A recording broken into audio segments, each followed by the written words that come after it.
Bapa yang baik, kalau hari ini Tuhan kami hadir di tempat ini, kami hadir untuk menikmati hadirat-Mu. Kami hadir untuk bukan hanya menikmati hadirat-Mu, tapi kami hadir untuk mendengar suara-Mu, untuk mendengar nasihat-Mu, untuk mendengar kekuatan-Mu. Dan kami hadir di tempat ini karena firman Tuhan yang sudah menjadi manusia. Dan firman Tuhan itu adalah Yesus Kristus itu sendiri yang akan nampak dan beracara dengan heran dan luar biasa di tempat ini. Dan kami yakin dan percaya ketika kami beribadah di tempat ini, ada Allah yang hadir, ada Roh Allah yang hadir, ada Roh Kudus yang sementara hadir di tempat ini. Sehingga selepas kami beribadah di tempat ini, hidup kami bukan menjadi hidup yang biasa-biasa, tapi hidup kami menjadi hidup yang luar biasa karena nama Tuhan ditinggikan dan dipermuliakan di dalam hadirat Allah. Urapi hamba-Mu Tuhan dengan pengurapan-Mu yang selalu baru, sehingga lewat mulut lidah bibir hamba-Mu boleh mengalir kuasa dan perkataan Roh Kudus-Mu yang mengurapi hamba-Mu. Berfirmanlah, kami akan duduk diam mendengarkan firman-Mu seperti telinga seorang murid dan hati seorang hamba. Seluruh jemaat yang terkasih, kita katakan bersama-sama, amin. Sekali lagi kita katakan bersama-sama, amin. Shalom Bapak Ibu Saudara. Suaranya agak kenceng, boleh panggilin Marvel nggak? Suaranya kenceng nggak Bapak Ibu Saudara? Kekencengan ya? Hah? Cukup. Haleluya. Nah, hari ini kembali kita akan mendengar firman Tuhan, tapi sebelumnya kita mau sapa dulu jemaat yang baru pertama kali ke tempat ini. Agak kekencangan, kecilin dikit. Khususnya bagi Pak Evori atau Mas Evori di tempat ini, dan juga seluruh kawan-kawan dari Nias, dari Pulau Nias. Minggu lalu ada Bapak Pendeta Deli yang hadir ke tempat ini. Mungkin Bapak Ibu Saudara tahu di depan, cuman memang saya nggak bisa hadir di tempat ini pada minggu lalu karena ada pelayanan. Nah, ini adalah kawan-kawan beliau. Selamat datang, boleh bangkit berdiri, kasih salam shalom kepada saudara-saudara terkasih. Nah, terus di sana juga ada kawan Nias juga ya. Kemana tuh? Oh, lagi didiri. Banyak orang Nias di tempat ini. Yahubu. Orang Nias pasti Yahubu. Apa artinya? Selamat pagi ya. Horas.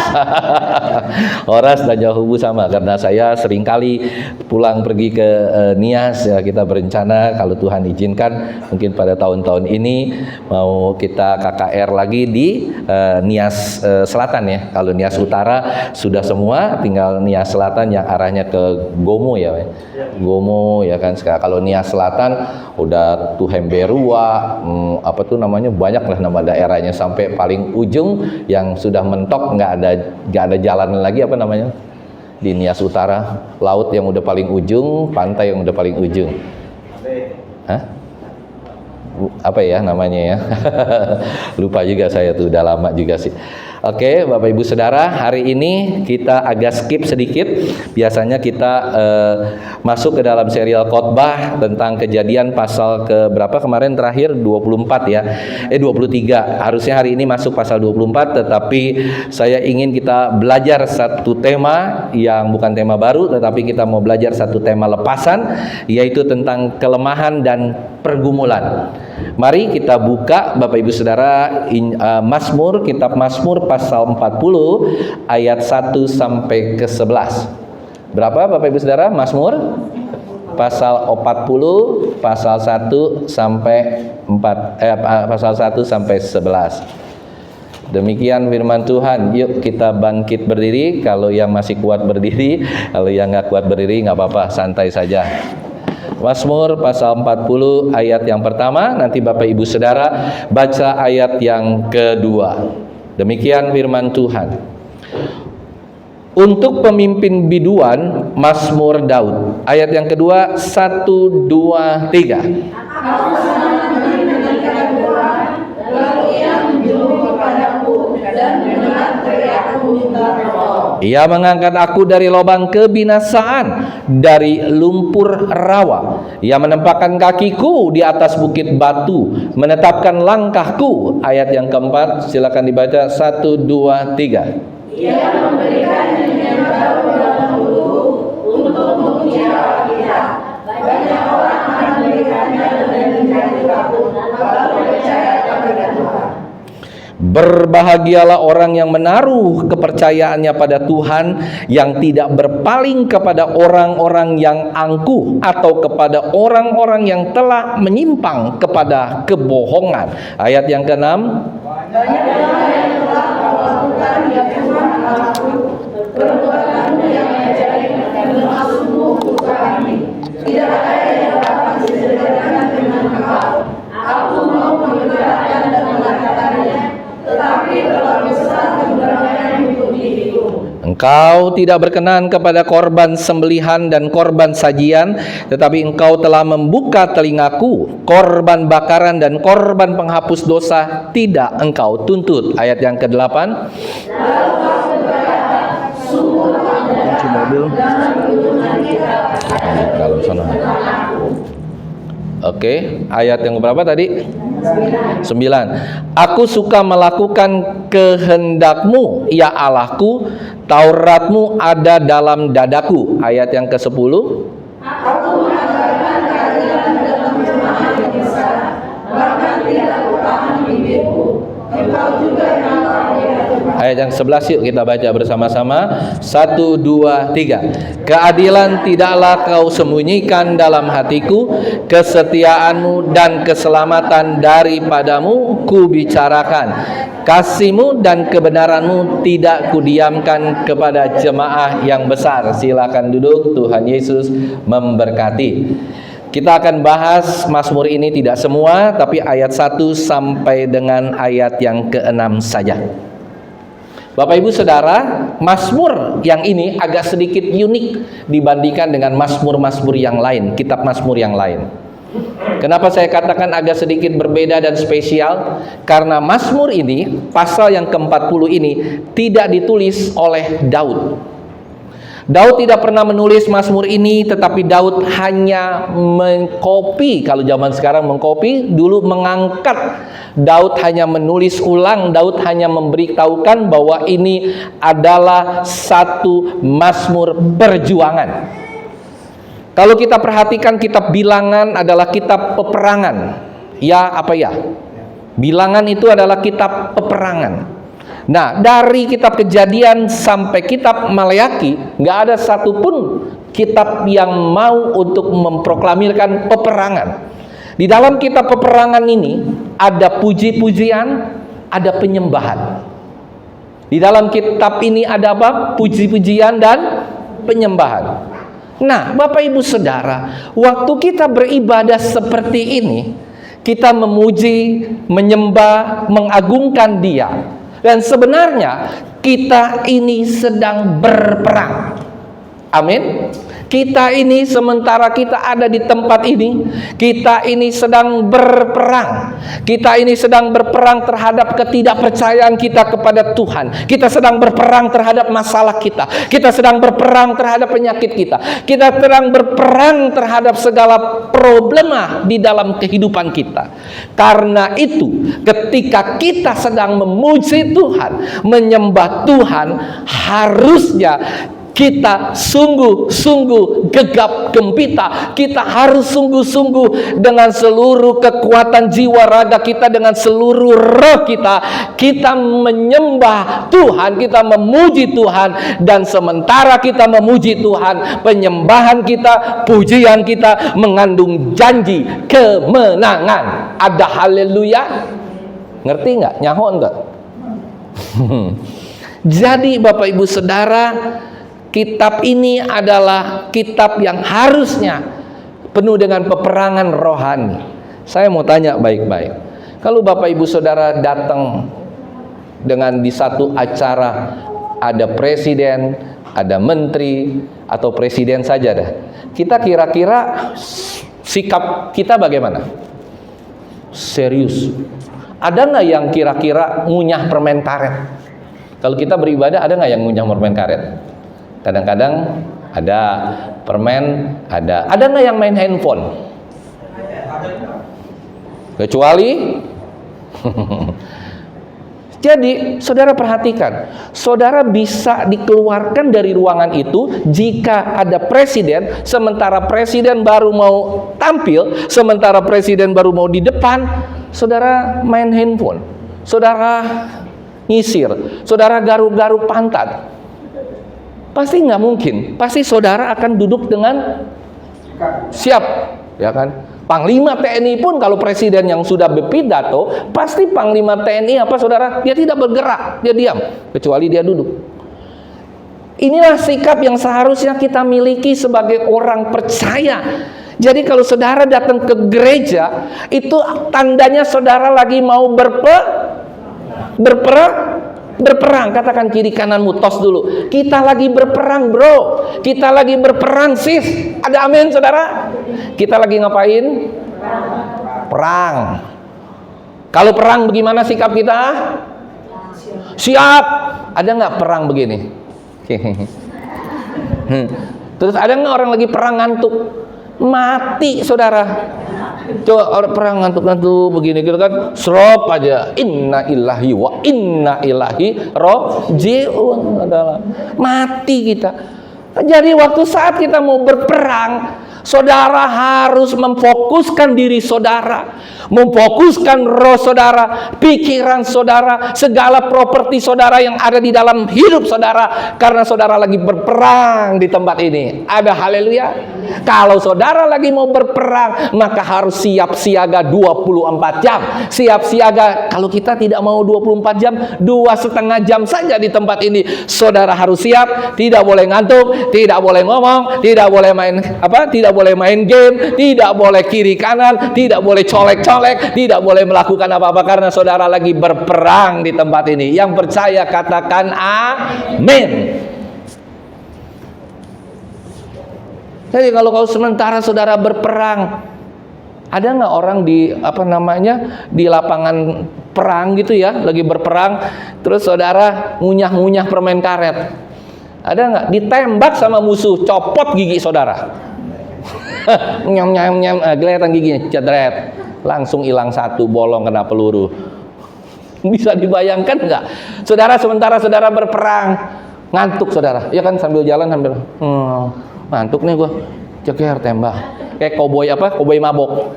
Oke, mati saudara. Gampang nggak musuh nembak saudara? Gampang nggak? Sementara saudara berperang, main handphone. Handphone. Belum musuh, ya santai. Belum musuh, jegrek game saudara. Ngerti ya maksud saya? Nah, hari ini saudara ini lagi berperang. Minggu depan saudara berperang lagi. Ada haleluya. Minggu depannya lagi saudara berperang. Perang. Karena saudara ini bukan prajurit picisan. Katakan kiri kananmu, engkau prajurit perang, bukan prajurit pembantu rumah tangga, bukan. Engkau prajurit perang. Katakan kiri kanan mulu biar mantep. Tos dulu. Engkau prajurit perang, bukan prajurit picisan. Prajurit perang, saudara. Jadi kalau orang perang semuanya sikapnya apa? Siaga, mantap gitu. Jangan baru disuruh bangun sama WL, ayo kita bangkit berdiri, lemes, ayo duduk lagi, ngorok, saudara. Ngeri ya, perang lo saudara, ini perang lo, bukan main-main nih saudara. Nah saudara, ketika kita berperang, ketika kita sedang memuji Tuhan, menyembah Tuhan, kita itu sedang berperang. Dan ayat yang kedua, saudara lihat apa yang terjadi dengan ayat yang kedua. Aku sangat saudara, menanti-nantikan Tuhan. Jadi ketika kita sedang beribadah, dalam bahasa Ibraninya dikatakan awow hadi. Apa saudara? Awow hadi. Bahasa Ibrani dikatakan awow hadi. Apa itu saudara? Artinya sangat. Sangat apa saudara? Menanti-nantikan Tuhan sementara saudara ada di tempat ini. Saudara sedang menanti-nantikan Tuhan turun tangan. Saudara sedang menanti-nantikan Tuhan menyelesaikan masalahmu. Saudara sedang menanti-nantikan Tuhan bekerja, mungkin merestorasi hatimu yang sedang patah hati ditinggal pacar. Ada amin saudara? Saudara sedang hari ini bokeh nangadong hepeng, kata orang Cina. Mei yu chen. Saudara, sementara saudara di tempat ini, saudara harus punya sikap beribadah. Saudara sedang menanti-nantikan Tuhan. Ketika saudara punya sikap yang seperti itu, ibadah itu bukan sebagai rutinitas. Yang percaya katakan amin. Kalau enggak, saudara, saya mau tanya sedikit. Kalau saudara datang ke gereja itu kira-kira semangat, lebih semangat mana saudara mau datang ke gereja nih untuk ketemu dengan Tuhan, sama saudara mau dikasih duit 100 juta atau 1 miliar, lebih semangat mana? Ayo no, ayo no, lebih semangat mana? Kalau besok pagi misalnya, ya kan, minggu depan saudara jemaat terkasih, setiap jemaat akan diberikan uang 100 juta rupiah. Saya yakin dan percaya belum jam 10, setengah 10 saudara sudah ngumpul penuh. Ada haleluya. Tapi ketika tidak ada itunya, ya sementara dari Tanah Merah ke sini 1 jam. Ada amin? Saya nggak bisa sebut namanya karena sudah terlalu sering. Tuhan sudah upset tiap kali, tetet, tetet, tetet. Jadi itu saudara, kalau saudara melihat bahwa hari ini kita akan berperang, tidak pernah ada prajurit ketika lagi pagi-pagi ada serangan, ya terus saudara terlambat gitu loh, ngerti kan? Perang gitu kan, dibangunin sama komandannya, cepret, cepret, cepret, ayo, tidak boleh telat, kita harus berperang. Kalau saudara telat apa? Kena bom, mati. Ngerti ya saudara? Nah, hari ini kita lagi sedang menanti-nantikan Tuhan. Di saat kita sedang berperang, Tuhan berperang kepada kita. Dan sikap ini bukan sikap yang biasa-biasa saja. Dan ini adalah pengakuan iman kita bahwa Tuhan itu sedang hadir di tempat ini. Amin. Kalau engkau tahu bahwa Tuhan sedang hadir di tempat ini, maka sikapmu akan berbeda sama sekali. Engkau tidak akan main handphone, engkau tidak akan makan permen karet, engkau akan fokus serius kepada Tuhan. Saya seumur hidup saya, semenjak saya jadi jemaat sampai saya jadi pendeta, tidak pernah satu kali pun saya makan permen karet di dalam ruangan ibadah. Tidak pernah satu kali pun saya melihat handphone, kecuali mau seperti ini ya, saya kasih handphone. Tidak pernah saudara. Karena apa? Itu akan mendistract, mengganggu kita punya hubungan yang intim dengan Tuhan. Walaupun itu urgent, walaupun mungkin ada WA, Pak, ada order 10 miliar. Ketika kita lihat order itu, lihat handphone, ternyata ordernya hilang. Saudara bisa bayangkan betapa kecewanya Tuhan terhadap kelakuan kita. Sementara kita di tempat ini bukan hanya handphone, tapi sikap hatimu harus benar-benar serius sama Tuhan. Dan nantikan, lihat, kalau kita sudah mengimani Tuhan di tempat ini, maka kita bisa introspeksi diri kita, bagaimana sikap kita di dalam setiap ibadah. Saya senang kalau saya ke gereja Nias, ini mohon izin, ke gereja Batak juga luar biasa. Tapi orang-orang Nias ini, saya bukan memuji karena ada orang Nias di tempat ini. Saya sering sekali, mungkin 2 bulan sekali, saya pasti pelayanan ke satu gereja, namanya Pendeta Rahmat Gule ya, Gule apa Gulo tuh, Gule gitu. Nah itu 100% orang Nias lah ya, ada di daerah Jakarta Utara. Saya lihat semangatnya luar biasa, tepokannya luar biasa, tepuk tangannya sangat dahsyat. Bahkan kalau bisa, dia bukan tepuk tangan aja, tepuk kaki saudara. Itu orang-orang Nias. Dan begitu juga dengan ketika dia ada di Pulau Nias. Waduh itu bambu-bambu, waduh semangat. Saya KKR di tengah lapangan yang begitu besar, hujan, Tidak ada satupun orang Nias itu yang payung mana ya? Payung mana ya? Oh, topi ada nggak topi? Enggak. Dia tetap yang pakai kursi roda juga dia tetap memuji Tuhan. Yang tuli, yang bisu dia tetap memuji Tuhan. Itulah yang seharusnya kita miliki. Kita bukan hanya memuji orang Nias, bukan. Tapi kita ini sebagai anak-anak Tuhan yang mau, penting sekali hal ini terjadi, saudara. Supaya Tuhan itu bisa bekerja di dalam kehidupan kita. Kita menanti-nantikan. Lihat, Mazmurnya dikatakan apa? Aku sangat, apa saudara? Menanti-nantikan Tuhan. Nah, setelah kita siap, lihat ayat berikutnya. Perikop, bukan perikop berikutnya. Ayat berikutnya. Lihat. Aku sangat menanti-nantikan Tuhan. Lalu, yuk kita baca bersama-sama. Apa tuh lalunya? Lalu, ia apa saudara? Menjenguk kepadaku dan mendengar teriakku minta tolong. Menjenguk, kata bahasa lainnya adalah melawat, saudara.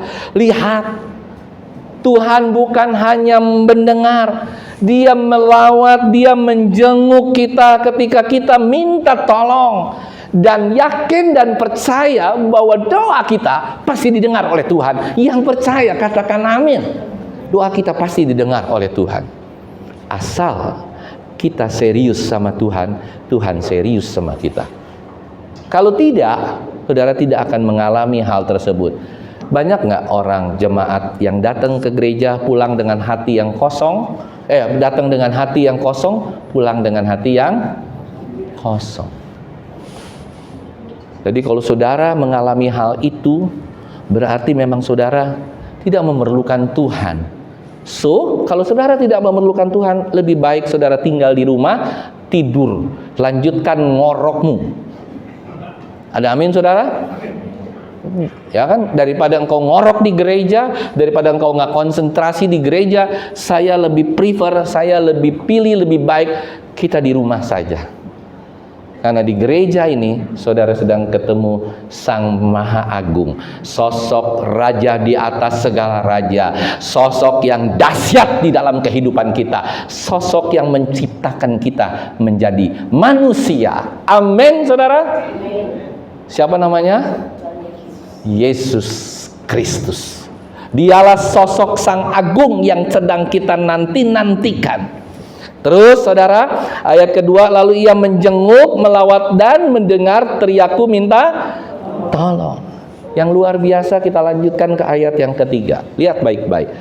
Saya bacakan ya, saudara dengarkan. Ia mengangkat aku dari mana, saudara? Dari lubang kebinasaan. Dari mana? Dari lumpur rawa. Tadi pujian tadi juga mengatakan kita itu tidak punya nama, kita itu tersudut di dalam lumpur kekelaman, saudara. Bayangkan, Tuhan itu kalau sudah mendengar kita, Dia bukan hanya mendengar kita, Dia bukan hanya sayup-sayup Dia dengar, tetapi Dia bertindak. Ada amin, saudara? Dia ngapain? Dia bertindak. Dia mengangkat kita dari lubang kebinasaan. Lubang kebinasaan dari lumpur rawa. Dan saudara baca ayat berikutnya. Coba baca yang kencang. Ia mengangkat aku dari lubang kebinasaan. Terus apalagi? Ia, coba yang kencang ini. Ia menempatkan apa? Kakiku di mana, saudara? Di mana? Artinya apa? Kalau kita nolong orang lagi jatuh ke lubang, kita angkat, kita taruh di mana? Di pinggir loh. Tuhan ngangkat, taruhnya di mana, saudara? Di atas mana? Bukan di atas batu, di atas bukit. Kakiku di atas bukit, bukan di atas batu. Di atas bukit. Jadi kalau Tuhan menolong kita, Tuhan itu tidak pernah setengah-setengah dalam menolong kita. Yang percaya katakan amin. Dia kalau menolong kita, Dia bukan hanya menolong ini asal-asal tolong saja. No, Dia akan tolong kita, Dia akan mengangkat kita ke atas bukit. Artinya apa, saudara? Dia akan menyelesaikan segala sesuatu dengan tuntas dan tidak ada sisanya. Amin. Bangga nggak punya Allah yang seperti demikian? Tapi Allah nggak bangga punya jemaat seperti kita. Ada amin, saudara? Kita bangga, Tuhan, aku bangga. I love you, God. Tapi kata Tuhan, siapa yang cinta engkau? Ibadah aja asal-asalan, mau memuji Tuhan aja begini, kasih kolekte aja, buat parkir aja, tukang parkir kalah gitu kan. Nah, hal seperti inilah yang menjadi obstacle atau halangan saudara untuk diberkati oleh Tuhan. Ini adalah halangan-halangan berkat Tuhan untuk mengalir turun. Bukan hanya berkat Tuhan secara jasmani, saudara, tapi berkat Tuhan secara rohani pun saudara lewatkan dengan begitu saja.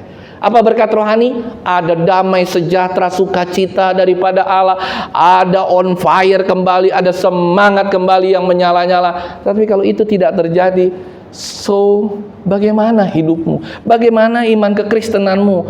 Saudara yang terkasih, kalau Tuhan sudah menempatkan kita di atas bukit, Dia juga akan menetapkan langkah-langkah kita selanjutnya. Yang percaya katakan amin. Saudara, nggak gampang memang untuk orang Kristen itu menjadi orang yang percaya penuh kepada Tuhan. Bahkan seringkali kita digoyangkan iman dan percaya kita dengan Allah Tritunggal. Allah Tritunggal itu Allah Trinitas. Seringkali orang Kristen bingung kalau ditanyakan, kamu punya Tuhan berapa? Orang Kristen selalu bilang, kayak punya Tuhan 3. Ada Allah Bapa, Allah Putra, Allah Roh Kudus. Ada Tuhan Yesus, ada ini, ada 3 loh Allahnya. No, Allah kita itu Allah yang tunggal. Coba kita lihat, ada statement. Jadi kalau saudara ditanya sama orang seberang atau siapapun, nih ayatnya, orang Kristen punya Allah yang tunggal. Coba lihat Ulangan pasal 6 ayat yang keempat. Terus kita baca bersama-sama yang keras, sekeras-kerasnya, supaya besok-besok ingat kalau ditanya sama orang-orang seberang. Oke, Ulangan pasal 6 ayat yang keempat. Yuk kita baca bersama-sama. 1, 2, 3. Dengarlah hai orang Israel, Tuhan itu Allah kita. Tuhan itu apa, saudara? Esa. Esa itu berarti apa? Tunggal, satu. Di dalam Tuhan yang Esa itu barulah ada 3 entiti atau 3 kepribadian. Allah Bapa, Allah Putra, Allah Roh Kudus. Jadi ini bukan soal Allah memperanakan atau Allah diperanakan, bukan, saudara. Tidak berarti seperti demikian, karena firman itu bukan firman itu dijadikan, bukan firman menjadikan firman, no. Tapi firman itu adalah Allah itu sendiri. Firman itu adalah Allah itu adalah firman. Jadi bukan Allah menciptakan firman, bukan. Allah itu adalah firman, dan firman itu adalah Allah. Allah bersama-sama dengan firman, dan firman bersama-sama dengan Allah. Jadi bukannya dia menciptakan firman, bukan. Jadi di dalam Allah yang Esa itu ada 3 kepribadian, ada 3 keberadaan. Jadi saya sering nyebut kepribadian boleh, tapi keberadaan. Ada Allah Bapa, Allah Anak, Allah Roh Kudus. Dan itu hanya simbolis, bukan biologis. Apa, saudara? Simbolis, bukan biologis. Coba kalau kita sebut Ibu Pertiwi. Ada Bapak Pertiwi? Ya kan? Ibu Pertiwi. Saya mau tanya lah. Anak kunci. Ada Bapak Ibu kunci? Yang ada gembok. Ya kan? Nggak ada anak kunci. Oh ya, Bapak kunci mana? Bapak kunci. Ibu kunci mana? Nggak ada, saudara.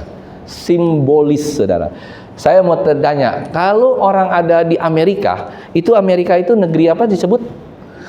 Negeri paman. Nah, ada nggak Tante Samnya? Tante Sam? Nggak ada, saudara. Ada Paman Sam, tapi nggak ada Tante Sam. Tante Sun ada di Indonesia. Ya kan? Nah, saudara, jadi orang Kristen itu harus bisa menjelaskan keberadaan Allah, entitas Allah, segala sesuatu yang ada di Allah itu tetap satu. Dan kalau orang Kristen tidak dapat menjelaskan yang mereka imani, roh Allah dan melekat dengan Allah, Allah melekat dengan roh, tidak dapat dipisahkan. Dan inilah akibatnya manusia akhirnya menjadi manusia yang rusak, saudara. Manusia itu adalah manusia yang setelah jatuh ke dalam dosa, manusia paling rusak. Binatang serusak-rusaknya binatang, saudara, tidak serusak manusia. Saya mau katakan demikian, jujur sejujur-jujurnya sebagai seorang hamba Tuhan. Coba kita lihat Discovery Channel. Kalau saya sering nonton, mungkin Ibu Gembala suka liatin saya tuh kalau saya lagi nonton. Ngapain sih nonton? Ada buaya, ada singa, ada monyet gitu kan. Nah, saya ngambil filosofinya, bukan karena suka nontonnya ya suka, tapi filosofinya. Saudara lihat kehidupan buaya. Buaya itu adalah makhluk yang paling setia terhadap pasangannya. Ya, Bu, Pak. Kalau pasangannya mati, suaminya mati atau istrinya mati, buayanya kawin lagi nggak, saudara? Halo, buayanya kawin lagi nggak? Coba kalau bapak-bapak, ibu-ibu, ya istrinya mati, kawin lagi nggak? Halo, diperbolehkan kawin. Ya. Tapi kalau kebalikannya juga boleh kan, suaminya meninggal, istrinya kawin lagi. Buaya itu lebih hebat daripada manusia, saudara. Ya kan, itu satu. Nah, saudara yang terkasih, itu sudah terbukti. Tapi ketika nama buaya dimasukkan ke dalam nama manusia, buayanya jadi rusak. Lelaki buaya darat.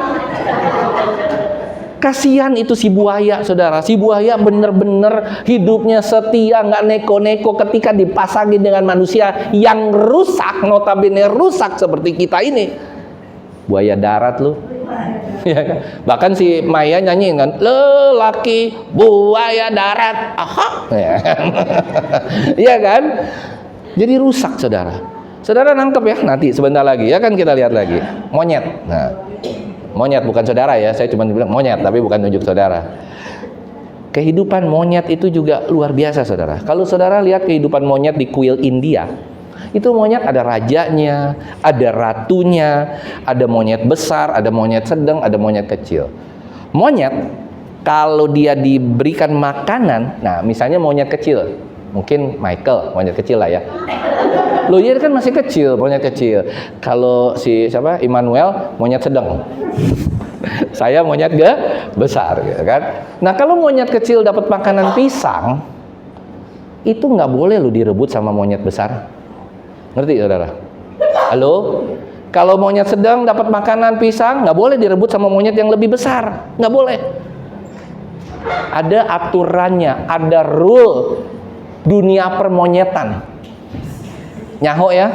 Tapi kalau kita perhatikan, saudara, kalau sampai dia merebut nih, Immanuel merebut si makanan dari si Michael gitu ya, pisangnya diambil, Immanuel akan dikeluarkan dari dunia permonyetan.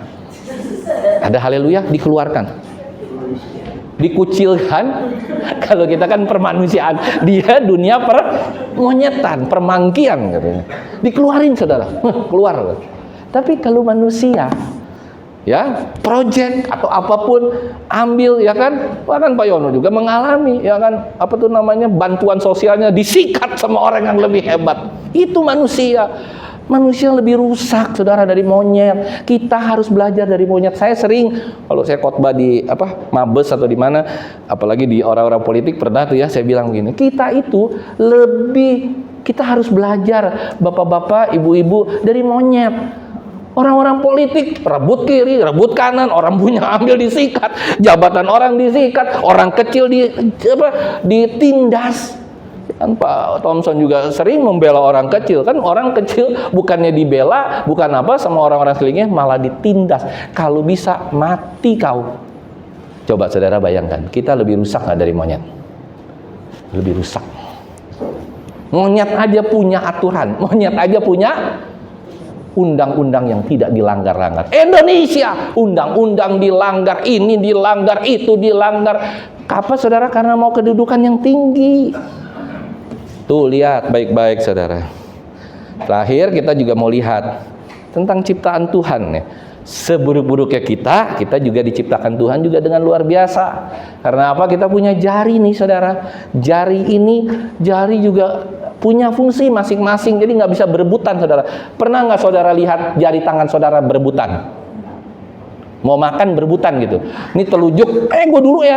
Terus yang tengah, gue dulu, nggak nyai makan, saudara. Nuk. Tapi dia kerjasama.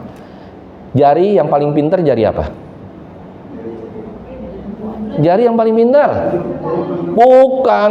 Itu jempol, itu mie jempol. Jari yang paling pintar jari telunjuk. Coba kalau saudara dipanggil, Ibu Susan, tunjukkan. Ibu apa? Roh apa? Oh, bukan Rohana ya, Ibu Riama. Telunjuk. Pernah nggak saudara dipanggil? Halo, siapa namanya? Ibu Ani. Terus saudara angkatnya begini. Atau begini, nih langsung saudara dikeluarin dari sekolah, ya kan? Dosen atau gurumu manggil Kurniawan, besok langsung masuk kartu merah saya, ya kan? Nggak boleh masuk kelas lagi. Jadi fungsinya itu ada, telunjuk untuk itu paling pinter. Nah kalau tengah, ya cuman tinggi-tinggian aja dia, fungsinya nggak terlalu ini, ya kan? Nah jari yang paling kaya jari apa? Jari manis, saudara. Ya kan selalu dipakein cincin. Nah, tapi manusia ini kan kurang kerjaan. Ada orang-orang tertentu yang cincinnya dipakai dari jempol ini namanya. Itu boloon namanya itu, saudara. Apaan? Orang Tuhan sudah kasih jari manis. Kalau saudara nikah, saudara taruh jari jempol. Mungkin itu orang kali lagi nikah dikasih kali jempol juga, telunjuk juga, apa juga. Kacau, saudara. Manusia itu bikin kacau. Jari Tuhan yang udah diciptakan baik-baik aja jadi kacau. Kelingking, fungsinya buat apa? Coba kalau saudara ngupil pakai jempol, bisa nggak? Nggak bisa, saudara. Ini juga sama nih. Coba saudara pakai jempol, robek kuping saudara. Besok saudara ke dokter. Kenapa? Dokter tanya. Iya nih, saya korek kuping pakai jempol. Ketawa dokternya. Waduh, rada-rada ya bilang gitu kan. Nah, saudara lihat, itu saudara, makanya kita tuh harus penciptaan Tuhan itu kita harus sadari, rule-nya kita harus benar-benar serius. Begitu juga dengan jangan pernah kita ini jari ini sebenarnya semuanya nih mulia, saudara. Kita sering kali pakai ini untuk tidak kemuliaan Tuhan. Meja lah digebrak-gebrak. Coba kalau saudara gebrak meja, siapa yang paling rugi? Jari mana yang paling tersiksa? Jari klik. Kalau begini-begini, masa saudara begini-begini? Kan enggak, pasti begini kan? Yang paling kesian siapa? Kelingking, saudara. Jadi jangan suka kita pukul-pukul meja, pukul lagi khotbah, lagi orasi gitu kan, pukul-pukul meja, kalau marah-marah kesian, saudara. Udah kecil dipukul-pukul, tambah kecil, saudara. Tapi kadang-kadang kita berpikir, si kecil ini walaupun buat ngupil, walaupun buat apa, tapi dia paling dipakai Tuhan, saudara. Kenapa dia dipakai Tuhan? Ada yang tahu nggak? Tahu, saya traktir bakmi nih siang ini. Dia dipakai Tuhan, saudara. Kenapa? Coba kalau saudara menyembah Tuhan, begini apa begini? Siapa yang duluan nyampe? Jadi artinya apa? Itu punya fungsi masing-masing. Sekalipun kecil, kita ini mungkin sekalipun di mata orang kecil, tapi di mata Tuhan kita luar biasa. Ada amin? Yang kecil di mata Tuhan dipermuliakan, yang kecil di mata manusia dipermuliakan oleh Tuhan dengan dahsyat, heran dan ajaib. Dan kita ini punya identitas, kita ini punya inherent, kita ini punya yang namanya identitas itu adalah kita itu berbuat baik. Alkitab katakan manusia itu diciptakan untuk berbuat baik, saudara. Tapi inherent atau identitas kita ini seringkali kita tidak pakai, seringkali kita menyempong. Jadi kalau orang nggak pernah berbuat baik, dia itu namanya bukan manusia, saudara. Dan yang sia-sia. Jadi orang itu kalau bisa berbuat baik, itu baru namanya manusia. Jadi kalau saudara nggak pernah berbuat baik dalam kehidupan saudara, itu namanya saudara Nah, saudara yang ngomong sendiri, ya kan? Saudara itulah. Jadi artinya apa, saudara? Semua itu diciptakan menurut inherent, menurut identitasnya. Matahari diciptakan oleh Tuhan untuk ngapain, saudara? Bersinar dan menghasilkan panas. Kalau matahari nggak bersinar, nggak menghasilkan panas, itu namanya matahari atau mata gelap? Mata gelap, saudara. Bukan matahari lagi, kita nggak nyebut dia lagi matahari. Mata gelap. Nah, kembali ke buaya. Kita kembali ya ke buaya. Pak Yono paling melotot kalau udah buaya. Kenapa Pak Yono? Buaya, wah itu dia. Jadi kalau orang bilang kita, istri kita bilang kita buaya lu, katanya ya kan. Kita bilang, iya memang saya buaya. Kenapa? Buaya itu kan hebat, setia. Lalu orang aja yang bikin salah kan. Nah, balik lagi ke buaya. Saudara tahu buaya kalau lagi bertelur, telurnya itu kalau sudah lumayan besar, dia masukin kemana? Ke mulut. Dimakan nggak sama buaya? Sampai menetas. Saya mau kasih tahu sama kita semua, itulah atribut dari buaya. Buaya punya atribut, buaya punya inherent, buaya punya identitas. Walaupun dia makan segala makanan, tetapi dia tidak makan telurnya sendiri karena itu adalah nature-nya dia. Ketika bertelur, dia taruh di mulutnya, dia tidak akan makan, saudara. Kita begitu juga kita sebagai manusia, Bapak Ibu Saudara, jangan sampai kita manusia, tapi kita manusia yang sia-sia, tidak pernah berbuat baik kepada sesama manusia, kepada Tuhan. Saudara, karena itu kita lihat bagaimana caranya jika manusia tidak berbuat baik. Itu bukan hanya jelek di mata orang, bukan. Tapi nilainya downgrade, nilainya turun, saudara. Dan ketika dia tidak berbuat baik, dia nilainya turun. Ketika dia berdosa, tambah turun lagi.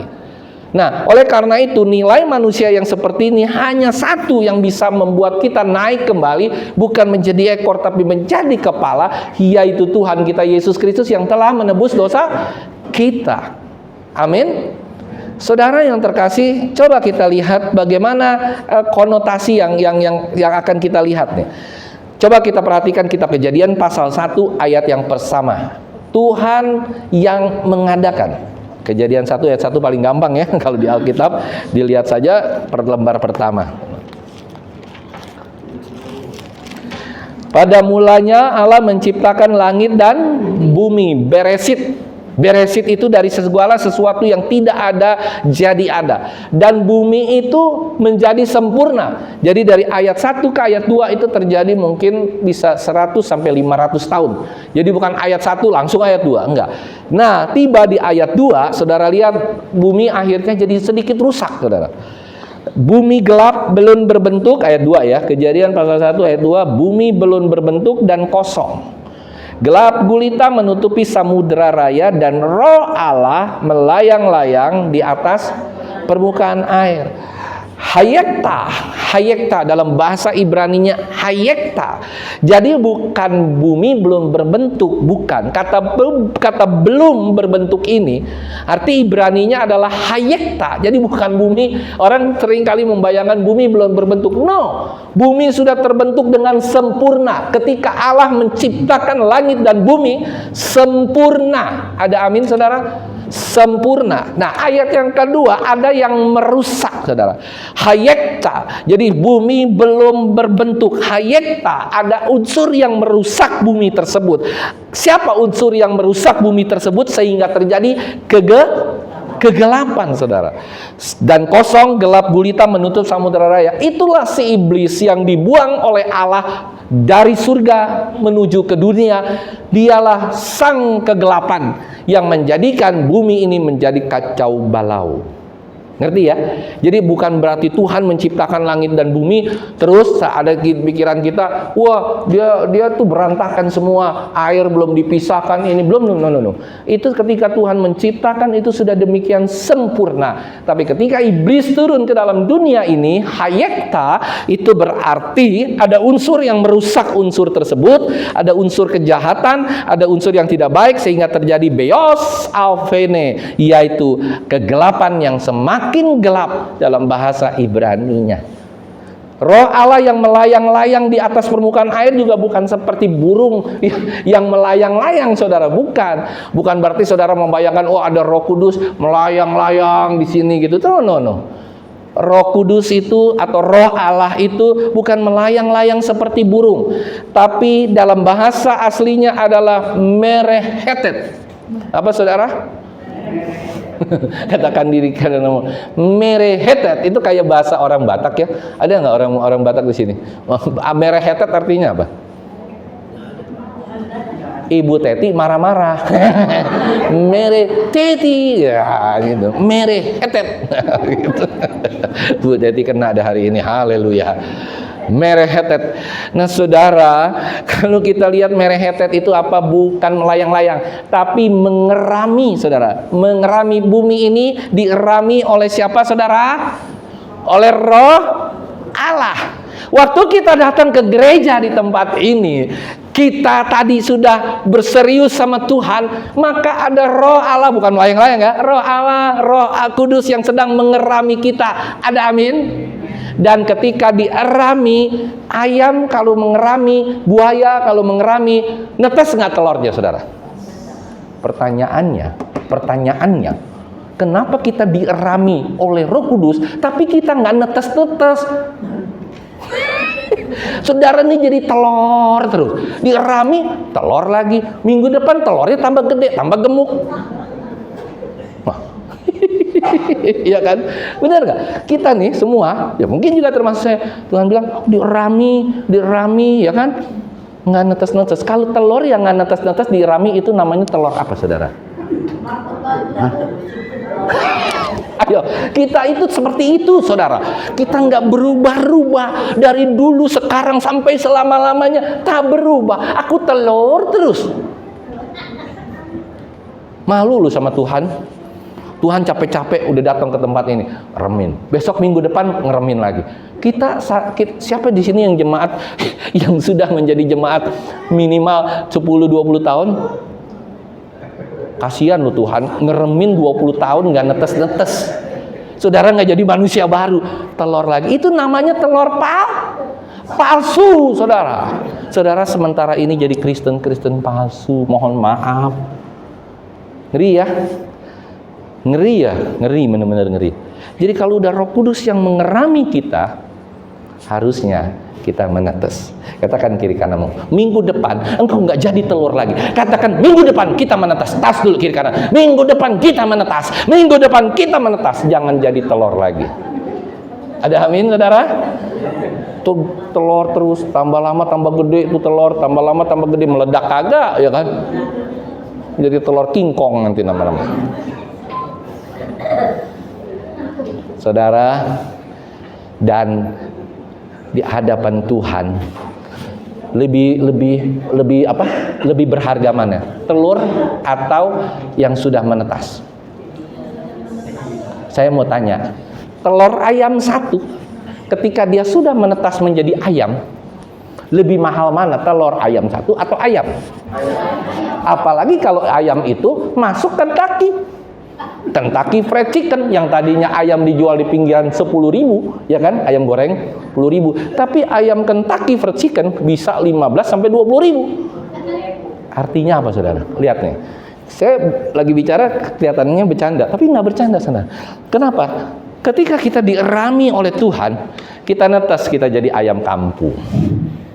Tapi ketika kita masuk ke dalam sesuatu yang diminati oleh Allah, saudara menjadi ayam Kentucky. Ada haleluya. Nilai saudara bukan jadi ayam kampung, bukan lagi ayam apa tuh namanya, fried chicken yang ada di pinggir-pinggir tuh, 10.000, ayam geprek 10.000. No. Saudara jadi ayam Kentucky Fried Chicken. Katakan kiri kanan, ayam Kentucky mulai besok. Iya dong, jangan jadi ayam fried chicken kita, ya kan? Ayam Kentucky. Ngapain jadi ayam? Jadi kita harusnya berharga. Ayam Kentucky diolahnya di mana, saudara? Tempatnya enak, tempatnya bagus, ya kan? Kita sudah dikasih tempat AC, sudah dikasih ini, dikasih itu, dikasih khotbah yang luar biasa, tetap aja jadi telur. Kalau sama Bu Gembala telur itu dipecahin, diceplok, saudara. Ada haleluya, bukan digoreng, diceplok. Saya mau katakan hari ini, yuk kita sadar sesadar-sadarnya. Sudahkah kita menjadi menetas di dalam hadirat Allah? Ya kan? Terus ayat yang ketiga dikatakan apa? Di kitab Kejadian 1 ayat 3, berfirmanlah Allah, jadilah terang, lalu terang itu jadi. Bukan karena apa-apa, karena Allah itu adalah terang. Yesus mengatakan, aku adalah terang. Bukan aku menjadi terang, bukan saudara. Aku adalah terang. Sehingga hidup kita harus terang. Di Ram itu harus terang. Ketika kita lahir juga kita harus terang. Bukan kita lahir di dalam kegelapan, saudara. Ayo lanjutkan ayat yang ketiga. Nanti saudara ingatnya pulang dari sini, telur menetas gitu kan. Oke, ayat yang keempat, saudara. Oke. Ayat yang keempat apa firman Tuhan ini katakan? Ia memberikan nyanyian baru dalam mulutku untuk memuji Allah kita. Banyak orang akan melihatnya dan menjadi takut lalu percaya kepada Tuhan. Kalau saudara sudah datang ke tempat ini, beribadah di tempat ini atau di gereja lain, dan saudara sudah benar-benar serius sama Tuhan, maka Tuhan mengerami saudara. Saudara mendapatkan hadirat Tuhan, mendapatkan perubahan. Seharusnya kata-kata saudara bukan kata-kata yang lama lagi. Ada amin saudara, kata-kata saudara bukan kata-kata lagi yang sifatnya biasa, tapi kata-kata saudara bukan ada keluh kesah, bukan ada komplain, bukan selalu setiap hari bilang, aduh hidupku kok begini-begini aja ya. Amin saudara. Lihat tuh ayat yang keempat jelas. Ia memberikan nyanyian baru dalam mulut siapa? Kita semua. Dahsyat untuk memuji Allah kita. Banyak orang akan melihatnya dan menjadi takut lalu percaya kepada Tuhan. Kalau kita punya mulut baik, maka Tuhan akan melakukan hal-hal yang baik dalam hidupmu. Ada amin saudara? Saya kalau setiap ulang tahun, saya nggak mau bilang, Pak umur berapa? Sudah 57. Rata-rata orang ngomong gitu kan. Deborah sudah 30 gitu misalnya. Bilangnya apa? Saya baru umur 57. Ada amin saudara? Kalau kita bilang baru umur 57, maka stok cadangan umur kita masih banyak. Tapi kalau kita bilang sudah 57, berarti sudah selesai. Sudah 57, game. Nggak lama lagi dalam hitungan minggu atau apa bisa meninggal kita. Tapi kalau kita bilang baru, berarti kan saya baru lahir 57, 58. Nanti kalau saudara udah umur 80, baru 80 Pak. Nah, kuasa perkataan itu sangat luar biasa saudara. Ya, mungkin umur saya masih 40 tahun lagi dari sekarang. Jadi 97 saya baru pulang ke rumah Bapa di surga. Nah saudara, hati-hati dengan perkataanmu. Ketika engkau disakiti orang, ya kan, coba kalau wanita-wanita nih, apalagi anak-anak muda nih, kalau disakitin sama pacarnya terus diputusin, aduh langsung deh tepok jidat, ya kan. Kalau saudara baru ditipu sama orang, terus saudara tepok jidat nggak? Sialan. Kenapa saudara? Kenapa jidat saudara yang dibilang sialan? Padahal yang nipu orang lain. Hati-hati ya Bapak Ibu Saudara, jangan pernah memulutmu itu menghasilkan hal-hal yang buruk. Mulai hari ini engkau harus memuji siapapun di antara anakmu pun. Misalnya engkau punya anak yang setengah nakal, setengah gila mungkin, maksudnya gila kelakuannya ya kan, setengah macam-macam, engkau tetap harus bilang dia, engkau luar biasa, engkau dahsyat. Tapi kalau engkau bilang, gila lu, tiap hari gila-gila, lama-lama dia gila benar saudara. Hati-hati, serius, goblok, bego ini, ntar lama-lama dia goblok benar saudara. Nggak bisa dia jadi lama makin pintar, makin enggak, makin lama makin bego. Tapi istri kita juga sama, atau pacar kita sama. Setiap kita ketemu kita bilang, aduh my love, engkau tambah lama tambah cantik ya. Tambah cantik deh, tapi kalau engkau puji-puji tambah jelek, lu begini-begini, nah tambah rusak dia saudara. Ada amin? Emang udah rusak, tapi jangan tambah rusak. Cowokmu pun sama, harus engkau puji-puji, karena mulutmu ini penuh dengan kuasa. Ada amin saudara? Ya kan? Nah itu katanya tuh, ini nih kan sering-sering harus, aduh sayangku, kau makin lama makin cantik. Saya yakin deh istrimu besok-besok kalah yang namanya Lady Di ya saudara. Ya kan, kita lihat dia lebih dari Lady Di. Wah, istriku cantik sekali gitu. Suamiku ganteng sekali. Walaupun suamimu hidung yang pas-pasan, ya kan, kulitnya pas-pasan, tapi ketika kau bilang begitu, ada kuasa di balik puji-pujianmu, karena Tuhan berkuasa di atas puji-pujian. Yang percaya katakan amin. Kita ini semua makhluk Tuhan bukan? Amin. kalau kita makhluk Tuhan, kita wajib memuji makhluk Tuhan tersebut, sehingga dengan secara tidak langsung kita memuji-muji Tuhan. Ada haleluya. Itu yang saya maksud, supaya kita makin mengerti. Ayat yang ke-6 yang terakhir. Ini luar biasa, ini klimaks di ayat ini, makanya saya tutup karena memang ayat yang berikutnya adalah ayat untuk materi yang lain. Kita baca bersama-sama. Yuk, 1, 2, 3. Banyaklah yang telah kau lakukan ya Tuhan, Allahku, perbuatanmu yang ajaib dan maksudmu untuk kami. Tidak ada yang dapat disejajarkan dengan engkau. Aku mau memberitakan dan mengatakannya, tetapi terlalu besar jumlahnya untuk dihitung. Saya mau tanya, berapa kali dan berapa banyak mujizat Tuhan terjadi dalam hidupmu setiap hari? Terlalu banyak. Engkau bangun tidur bisa bernapas, itu mujizat bukan? Engkau bisa makan, mujizat bukan? Banyak orang nggak bisa makan. Banyak orang bangun tidur langsung napasnya berhenti, ya Bu Seni. Iya, hati-hati. Jangan pikir kita tiap hari tetap kontrak sama Tuhan. Tuhan nggak boleh ya berhenti napas saya. Bagi Tuhan nggak ada kontrak-kontrakan. Kalau dia mau stop, dia stop. Tapi makanya itu dia bilang gini, itu yang namanya mujizat dan perbuatan Tuhan yang ajaib itu nggak dapat kita hitung jumlahnya. Ada amin, saudara?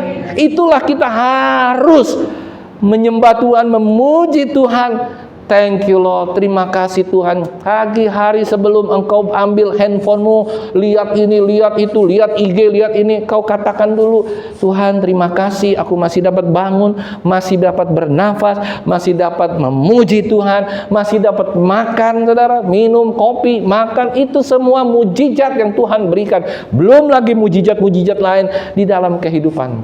Engkau diberikan istri, mujizat nggak? Walaupun istrimu bawel, ya kan, saudara sering gedek sama istrimu, yang kan kadang-kadang saudara bilang, aduh Tuhan, kenapa kau nggak angkat saja istri saya, gitu kan? Iya kan, misalnya. Tapi itu sudah mujizat buat kita. Ini suamiku kenapa galak banget, pemarah banget, anakku kenapa begini. Saudara, engkau diberikan anak, engkau diberikan istri, engkau diberikan suami dalam satu keluarga, itu sudah mujizat besar dalam hidupmu. Ada amin, saudara? Bukan sembarangan Tuhan. Saya ingin ingatkan hari ini, Dia tidak pernah sembarangan memilih pasangan hidup, anak-anakmu dan seluruh keluargamu, dan engkau ada di tempat ini juga bukan merupakan sembarangan. Tanpa kuasa Tuhan, tanpa Roh Kudus Tuhan, engkau tidak akan pernah ada di tempat ini. Yang percaya katakan amin. Hari ini kalau saudara sudah mengakui ini semua, sudah melihat ini semua, mari kita beribadah dengan sungguh-sungguh, merasakan hadiratnya. Mulai minggu depan ketika saudara beribadah, bukan lagi lemes-lemes, loyo-loyo. Saudara penuh dengan peperangan. Saudara menjadi prajurit-prajurit perang yang ketika berperang, saudara pasti ada ditolong oleh Tuhan. Ada Tuhan mengangkat dari lubang kebinasaan, dari lubang lumpur, sehingga saudara itu menjadi anak pilihannya. Dan saudara juga harus siap untuk menetas. Jangan menjadi telur terus setiap hari di gereja ini, di hadapan Tuhan. Ada amin, saudara? Ingat baik-baik, minggu depan saudara harus netas. Ada amin? Minggu depan saudara harus meledak, menetas, menjadi manusia yang baru. Minggu depan saudara menjadi manusia yang baru. Saudara punya hadirat yang baru. Saudara punya gairah yang baru ke gereja di tempat ini. Pasti ini akan gegap gempita, dan Tuhan berkenan. Dia akan menurunkan hal-hal yang sangat luar biasa dalam kehidupan kita. Amin. Tuhan memberkati. Biarlah kita mengerti hari ini tentang firman Tuhan.